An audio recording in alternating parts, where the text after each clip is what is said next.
Hello guys, welcome back to Dato Ambas TV. Ito meron tayong case ngayon dito, Ibuka Venture. Halos buo na.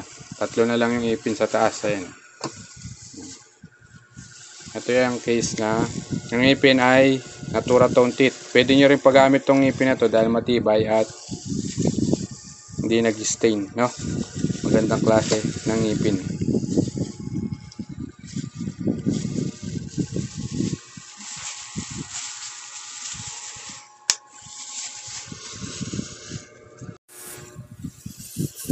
Ayun siya pag nakasuot sa sukat ng pasyente.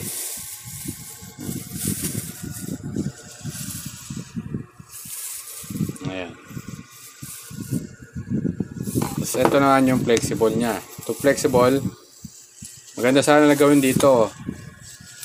May metal, kaso ang problema magkakaroon lang ng rest.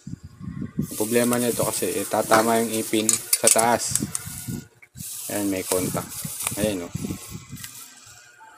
Hindi naman pwedeng magbawas. Pag binawasan to, minsan bumihina na yung ipin eh.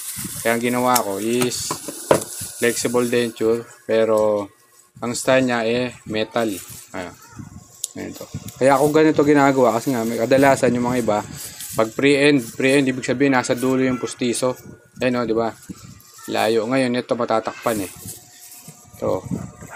Cover to eh. Itong side na to, yan, dyan. Yung flexible abot dito. Yan. Ngayon yung iba na ilang. Kahit manipis na ilang sila. Pero ito hanggang dun lang. Lingual bar lang siya. Ayan. Lapat na lapat. Kaya minsan, maganda rin to para yung room nung dila, hindi na siya may ilang na may nakatakip dito sa ngipin, sa likod.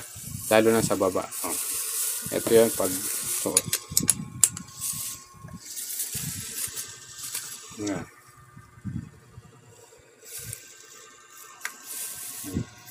Ang case na to siguro kung aanin mo sa dentist nasa 45k ganun.